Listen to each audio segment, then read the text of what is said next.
7 de la mañana con 24 minutos. Seguimos acá hablando rumbo al sillón municipal en esta campaña electoral, donde uno de los cuestionamientos es el tema del financiamiento.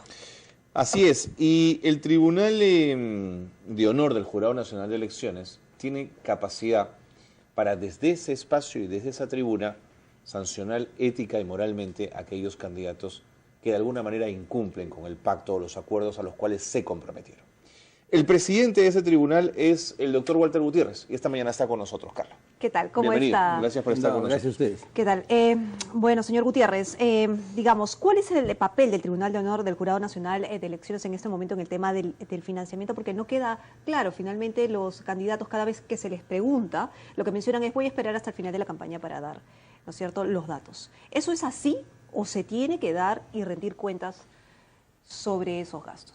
A ver, sería bueno distinguir el financiamiento de las campañas, de las agrupaciones, los partidos políticos que participan en este proceso electoral y el patrimonio o la economía de los candidatos.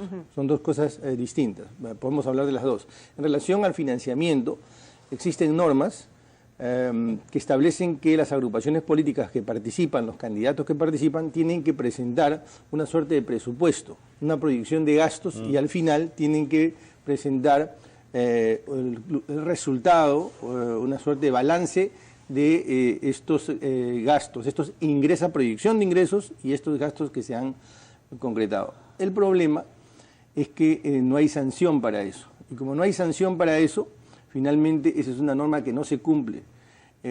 Porque norma que no tiene sanción es una norma que va a quedar como... Es declarativa. Es una norma nominal, ¿no? Y en relación al patrimonio de los candidatos, nosotros vemos candidatos que no declaran su patrimonio, porque no hay una obligación, en este caso sí no existe obligación legal, es voluntario. No declaran nada, o declaran muy poco, y sin embargo tienen campañas millonarias. Nosotros, desde el Tribunal de Honor, hemos planteado una campaña que ya tiene un tiempo, que bajo esta regla, aquel que quiera manejar la hacienda pública, debe ser transparente en su hacienda personal.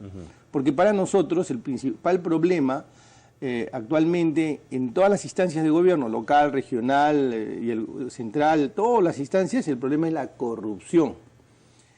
Y este es el telón de fondo, la antesala de la corrupción, no ser transparentes en la economía de quienes van a acceder a instancias de gobierno. Entonces estamos en ese empeño y hemos creado un enlace en la página web del Jurado Nacional de Elecciones para que puedan transparentar. Repito, esto es voluntario, pero nosotros mañana o en el peor de los casos el viernes vamos a hacer público quienes han informado sobre sus patrimonio, bienes, rentas. Interesante, entonces usted señala, una cosa es la economía partidaria y otra cosa es la economía del candidato. Con respecto a la partidaria, la verdad es que no importa que la campaña sea millonaria o no, en tanto tú transparentes gastos, que es finalmente el objetivo, ¿no es cierto? Pero en el caso del candidato, ¿qué más debería presentar? Por ejemplo, su declaración de impuestos podría ser un buen documento de transparencia. Repito, todo esto no es obligatorio. La idea es que él informe sobre qué bienes tiene, tanto inmuebles como muebles, qué fuentes de ingresos tiene, cuánto tiene, digamos, de dinero en sus cuentas, nacional o extranjera. Alguien me diría, oiga, pero esto no tiene que ver necesariamente con la campaña, porque yo recibo donaciones. No es lo mismo, pero está vinculado. Por supuesto. No me puede decir que un candidato que no tiene recursos o que tiene recursos, algo no destina a su propia campaña. Y como lo repito, hemos visto campañas realmente millonarias. Por ahí alguien ha hecho algunos estimados de cuánto cuesta una campaña y vemos que los candidatos no informan nada. Eso es lo que quiero ir. Respecto a la proyección de gastos, digamos, del financiamiento, no de la persona, sino ya a nivel financiamiento de la campaña, usted menciona que sí hay una norma, pero que no hay una sanción. Pero la firma de un pacto ético, de alguna manera, ¿no refrenda ese tema? Digamos, ¿no los obligaría a presentar, digamos, esos gastos? A ver, primero detengámonos un instante en lo que es el pacto ético. Muchos dicen el pacto ético es también declarativo, es una agenda de buenas intenciones, no se cumple. Pero no la minimice tampoco. No, yo no estoy minimizando. Doctor Gutiérrez, porque la ética personal y la firma de uno debería valer más que el dinero. No. De ninguna manera puedo yo, no me malinterprete, o yo de repente no estoy expresándome con claridad. Yo no estoy diciendo que sea así. Lo que digo es que hay algunos, incluso candidatos, que han señalado eso. Nosotros estamos muy convencidos de la tremenda utilidad que han tenido los pactos éticos en anteriores procesos electorales, y le voy a poner pruebas, para que esto no sea así general, le voy a poner pruebas de que los pactos éticos han tenido mucho valor. En anteriores campañas no era una obligación presentar la hoja de vida, esa simplemente era una buena práctica electoral. Hoy es una obligación. En anteriores campañas usted podía mentir respecto de su hoja de vida. Hoy usted no puede mentir, porque usted miente, puede ser sacado del proceso electoral, como ya ha sucedido con algunos candidatos.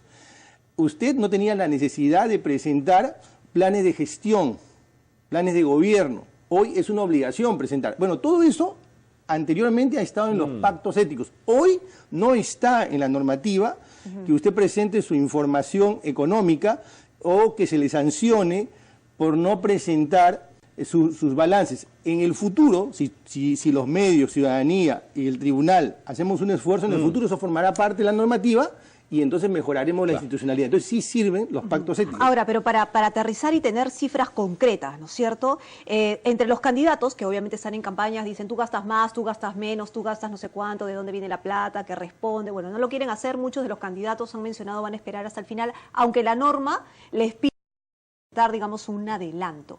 ¿Quiénes han cumplido y quiénes no han cumplido? Eso como para tener una referencia de quiénes están cumpliendo.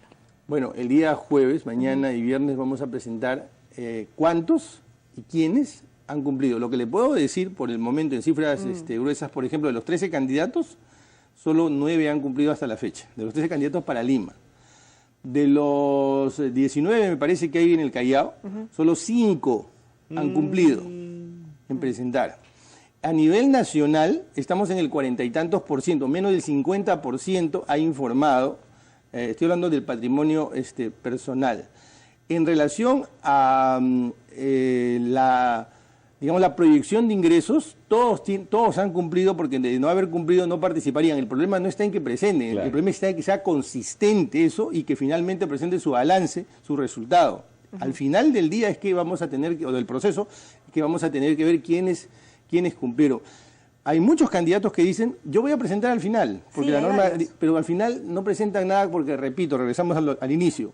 No hay sanción y tenemos que hacer un esfuerzo porque hay una sanción. Y esto está en la pelota del Congreso. Pero usted ha mencionado que en Lima, de los 13 candidatos, ¿cuántos han cumplido en presentar el adelanto o la proyección?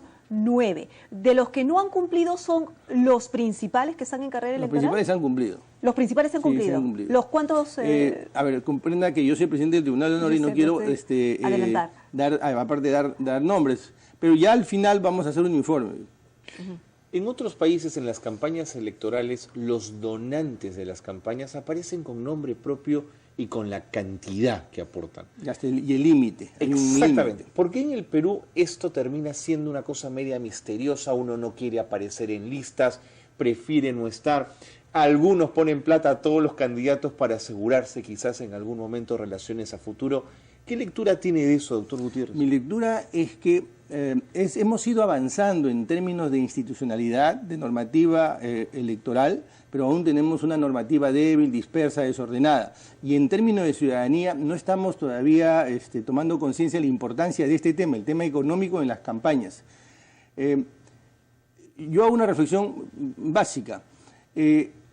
Aquel que no puede manejar la economía de su agrupación política, ¿va a manejar el presupuesto de la República?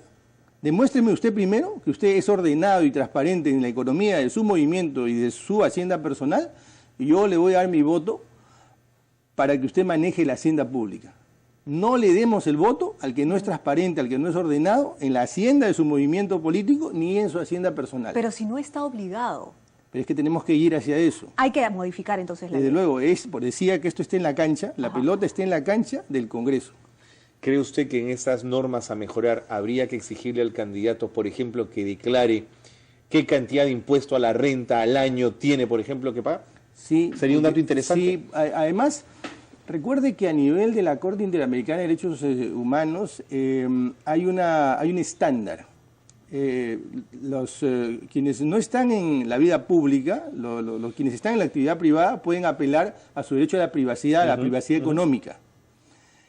En cambio, el que es un hombre público, el que es un político o pretende ser un político, tiene que tener un mayor nivel de tolerancia, se llama mayor umbral de tolerancia respecto al escrutinio público. Por lo tanto, yo tengo que abrir mis finanzas, abrir mi economía a la ciudadanía, porque he decidido estar en la escena pública.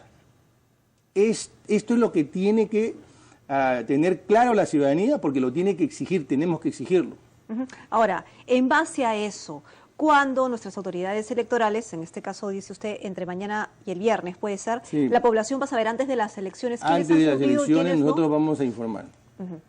Después de las elecciones no tendría mucho sentido. No, claro, porque el dato es tenerlo antes para definir por sentido común que si no cumple con lo que tiene que cumplir, imagínense con la ciudad. Es más, aprovecho 30 segundos, si me permite, aprovecho, aún están a tiempo los candidatos para que presenten. Quienes no lo hayan hecho, presenten su información. Enlazo eso con una última pregunta.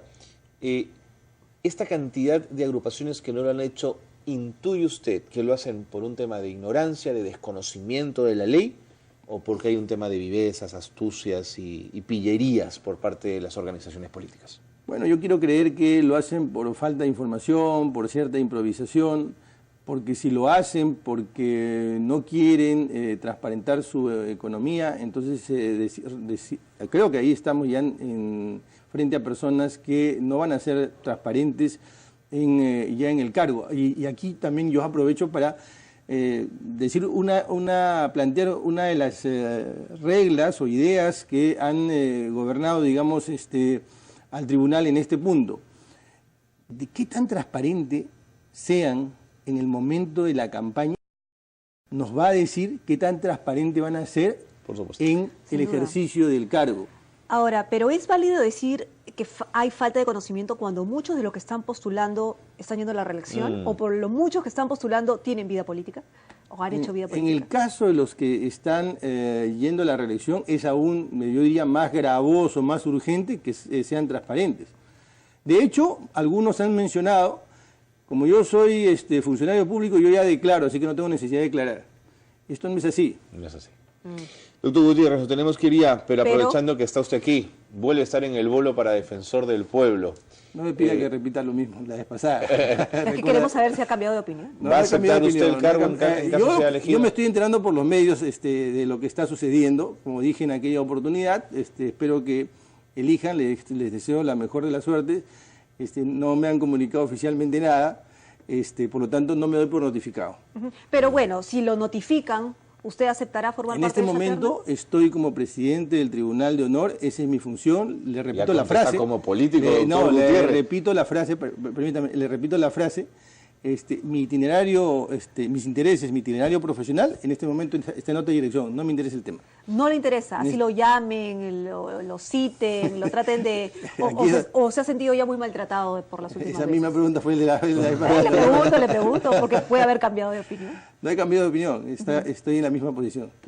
Doctor Gutiérrez, gracias por haber estado con nosotros. Walter Gutiérrez, presidente del Tribunal de Honor del Jurado Nacional de Elecciones, y sus intereses son otros a la Defensoría del Pueblo. Hacemos una pausa y volvemos.